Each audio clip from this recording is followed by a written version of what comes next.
नमस्कार, city big news देख रहे हैं आप और मैं हूं आपके साथ साक्षी सोनी। आज की ताजा खबरों के साथ आपके लाइव जुड़ी हूं। सबसे पहले तो ज्यादा से ज्यादा शेयर कर दीजिए, उसके बाद लाइव खबरों की ओर बढ़ते हुए आपको बताती हूं पहली खबर यह है कि प्रदेश में 23 अगस्त तक लॉकडाउन बढ़ा दिया गया है। हालांकि इस लॉकडाउन को नाम मात्र लॉकडाउन कहा जाए तो कुछ भी गलत नहीं होगा, लेकिन आपको बता देते हैं कि इस बार सरकार की तरफ से क्या कुछ रियायत दी गई है। सबसे पहली रियायत तो ये है कि सरकार ने दुकानें खोलने की समय सीमा को खत्म कर दिया है और दूसरी बात ये कही गई है कि बिना मास्क के यात्री सफर नहीं कर सकते हैं। और तीसरी बात ये है कि अगर आपको किसी भी सर्विस के अंदर जाना है, यानी कि अगर आपको कहीं पर ज्वाइनिंग करनी है, तो आप लोगों के लिए मास्क बहुत ज्यादा जरूरी है। इसके बाद आपको बता देती हूँ कि होटल, रेस्टोरेंट, जिम, बार और स्पा को 50% क्षमता के साथ खोलने के निर्देश दे दिए गए हैं। हालांकि स्विमिंग पूल पहले से ही खोलने के निर्देश दे दिए गए थे, लेकिन अब बात आ रही थी कि थिएटर्स की, अब थिएटर भी खोलने की अनुमति जो है सरकार ने दे दी है।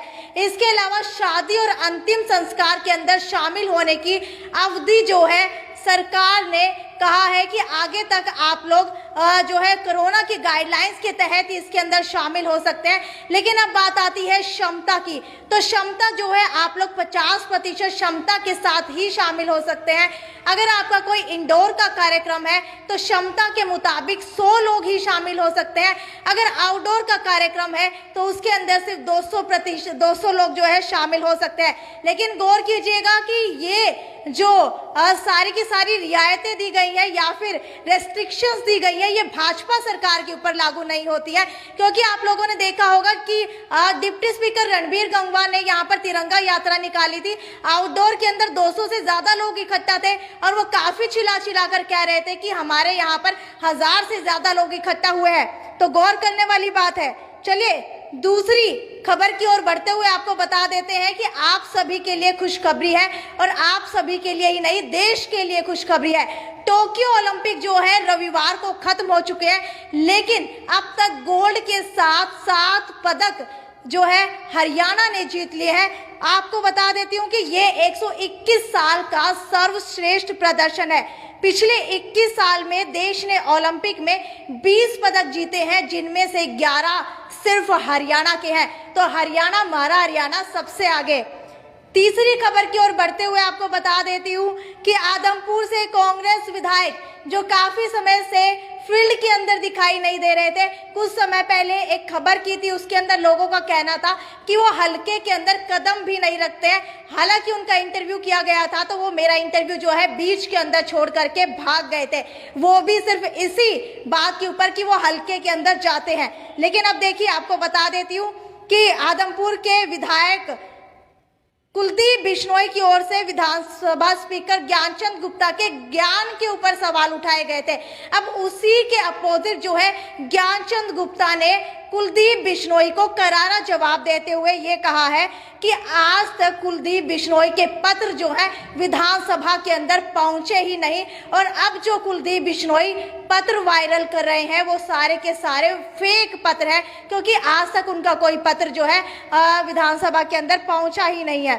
हालांकि कुलदीप बिश्नोई को जो है सिर्फ अपने वेतन और भत्ते की ही चिंता रहती है। ये साफ तौर के ऊपर विधानसभा के स्पीकर ज्ञानचंद गुप्ता ने आदमपुर के विधायक कुलदीप बिश्नोई के ऊपर इल्जाम लगाया है। हालांकि उन्होंने ये भी कहा है कि कुलदीप बिश्नोई के अंदर से अहंकार की बू आती है। बहुत बड़ी बात जो है ज्ञानचंद गुप्ता ने कही है कुलदीप बिश्नोई के बारे में। आप कितनी सहमति रखते हैं मुझे नीचे कमेंट सेक्शन के अंदर लिख करके बताइए।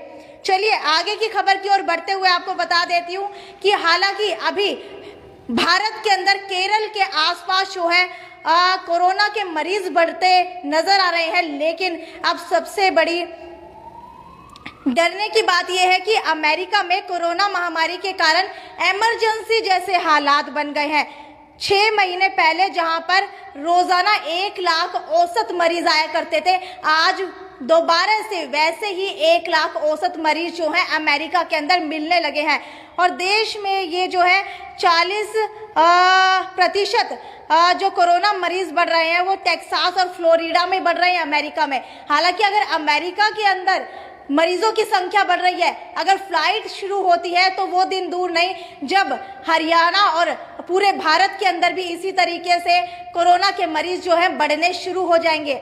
इसके अलावा लास्ट खबर की आपको बात बता देते हैं कि सेक्टर 14 के टी पॉइंट के ऊपर कल जो है एक ईएससी का जो पुलिसकर्मी है, यानी कि 2 ईएससी के पुलिसकर्मी जो है सस्पेंड किए गए हैं और वो भी नशे के अंदर मिले थे। इसके बाद उनकी जांच की गई थी, कंप्लेंट की गई थी और जब वो मिले हैं नशे के अंदर तो उनको वहां से सस्पेंड कर दिया गया है। हालांकि आप लोगों की क्या राय है इन सब के बारे में, ये मुझे नीचे कमेंट सेक्शन के अंदर लिख करके बताइए।